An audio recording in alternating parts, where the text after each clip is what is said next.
Kilala natin ang China bilang bansa na may mataas na ekonomiya, antas ng pamumuhay, kalidad ng mga sektor tulad ng agrikultura at infrastruktura.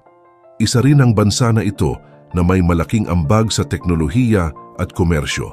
Subalit sa makalipas na panahon, tila ba na ang dating sleeping giant ay isa ng bansa na nang-aangking ng mga teritoryo sa mga kalapit bansa nito. Hindi rin nakaligtas ang mismong kaalyado nito na Russia. Inaangkin na rin kasi ng China ang mga kalapit na isla na sakop din ng bansang Russia na lubhang ikinagalit ng bansa. Ang Russia at China, dalawang bansa na may matibay na relasyon pagdating sa ekonomiya at sandatahang pandigma. Ang dalawang superpower na ito ay nagtutulungan upang matalo ang kanilang kaaway na bansa tulad ng Amerika at mga kaalyado nito. Ang Russia sa kasalukuyang panahon ay nakikipagdigma sa Ukraine at sa NATO. May malaking parte ang China sa nangyayaring kaguluhan ngayon sa kanluran. Isa kasi ang bansang ito sa sumusuporta at nagbibigay supply sa Russia. Sila rin ang sumasalo sa pagkalugi ng Russia sa digmaan. Alam naman natin na malaking epekto sa Russia ang ginawang sanctions ng mga Western countries upang maparilisa ang ekonomiya nito. Maraming eksperto nga ang nagsasabi na kung hindi dahil sa China, ay tiyak matagal nang natalo ang Russia sa digmaan. Kaya naman, ganoon na lamang ang respeto ni Russian President Vladimir Putin kay Chinese President Xi Jinping. Bagamat iisa ang hangarin at adhikain ng Russia at China, hindi pa rin maitatanggi na may pansariling interes ang China sa pagtulong nito. At ang isyu nga na ito ay ang pag-angkin na rin ng China sa isa sa mga isla at teritoryo na sakop ng katubigan sa Russia. May mga iilang isla na pagmamay-ari ng Russia na inaangkin at kinukuha ng China na sa kanila. Ang China ay kilala sa panghihimasok nito sa mga teritoryo at pang-aangkin ng mga isla. Isa na riyan ang pag-angkin nito sa mga sakop din na teritoryo ng Pilipinas, Taiwan, Vietnam, Malaysia.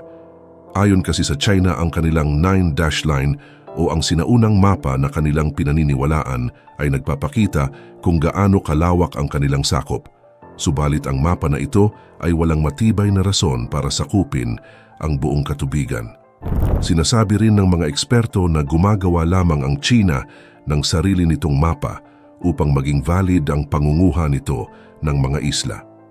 Kahit pa nga may mga patunay ang ibang bansa kagaya ng Pilipinas na may sakop sa West Philippine Sea na tinatawag naman ng China na South China Sea. Nanalo ang Pilipinas sa 2016 UNCLOS o United Nations Convention Law of the Sea. Subalit hindi ito tinanggap ni China, bagkus hindi sila natinag sa pagiging agresibo nito. At ito nga lang nakaraang linggo, binumba ng water cannon ang Philippine Coast Guard matapos makaengkwentro ang Chinese Navy sa pinag-aagawang teritoryo. Hindi lang mga isla ng Pilipinas ang gustong makuha ng China, kundi pati rin mismo ang bansang Taiwan. Hindi kinikilala ng China ang pagiging independence country ng Taiwan at gusto nila itong maangkin muli. Gayunpaman, matigas ang Taiwan at handa itong makipaggiyera sa China para sa kalayaan at kapayapaan ng kanilang mga mamamayan. Kaya maraming nagsasabi na naghahanda na ang China sa pagsakop nito sa Taiwan. May mga indikasyon na kasi na nakikita na lulusob na nga ang China sa nasabing bansa. Isa na riyan ang mga barkong pandigma nito na naglalayag sa paligid ng Taiwan Strait, maging ang mga eroplanong pandigma na nagpapaikot-ikot sa airspace ng Beijing papuntang Taipei. Kung sakali nga nasakupin ng China ang Taiwan, tiyak hindi sila pababayaan ng Russia at North Korea, maging ang iba pang kaalyadong bansa tulad ng Iran, Vietnam, Iraq, Lebanon. Sa kabilang banda ang Taiwan ay makakuha ng kakampi sa panig naman ng Amerika, Japan, Australia, Canada at mga bansa sa kanluran.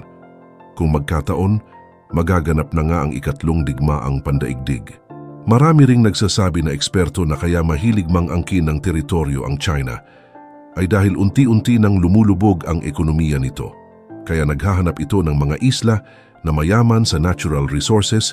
Isa rin sa dahilan ay ang mataas na demand pagdating sa armas at militar ng China. Kung mapapansin mo kasi ang China ay nakafocus ngayon sa pagpapalakas ng kanilang puwersa, Isa itong indikasyon na may balak talaga silang manakop ng mga bansa para masolusyunan ang kanilang krisis sa kakulangan ng supply. Sinasabi rin ng mga eksperto na ang alyansa ng China at Russia ay pansariling interes lamang dahil kahit ang Russia ay hindi nakaligtas sa agresibong pagnanakaw ng isla ng China. Maraming isla na sakop ng Moscow ang inaangkin rin ng China sa kanila. Nagpapakita rin sila ng mga sinaunang mapa sa Russia na sa kanila ang mga islang iyon. Labis naman itong ikinagalit ng Russia at sinabing matagal na noong napag-usapan ng dalawang panig ang isyu sa mga pinag-aagawang teritoryo sa Russia. Hindi ito nagustuhan ng mga opisyal ng dalawang panig. Isipin mo na lang kahit nga ang mismong kaibigan at kaalyadong bansa na Russia ay ninanakawan din ng teritoryo ng China. Paano pa kaya ang mga maliliit na bansa na kagaya ng Pilipinas? Gayunpaman, ang relasyon ng dalawang bansa ay hindi matitibag kahit pa nga may issue sila sa mga teritoryo. Sinabi ko na rin kasi kanina na malaki ang parte ng China sa Russia, lalo na sa hinaharap nitong digmaan sa Ukraine. Ibig sabihin, hindi rin kayang kalabanin ng Russia ang China dahil nakikinabang ito sa kanya. Sa kabilang banda, ang China ay nakikinabang rin sa Russia dahil kalaban ito ng Amerika. Kaya nasabi ng mga eksperto na pansariling interes ang kanilang alyansa ay dahil parehas sila na may galit sa US at mga kanluraning bansa. Sino pa ba ang magtutulungan kundi ang mga bansang magkakampi at parehas ng kaaway? Ang Iran ay matalik din nakakampi ng Russia dahil kaaway rin ito ng Amerika, ganun din ang North Korea. Labis na rin kasi ang pangihimasok ng China sa mga pinag-aagawang teritoryo. At kapag pinoprotesta ang Beijing, sila pa ang may ganang magalit. Hindi rin daw makatarungan ang mapa na nilalabas ng China. Patunay raw ito kung gaano kasakim ang bansa dahil wala naman matibay na katotohanan ang kanilang historical map na tulad ng kanilang pinaglalaban.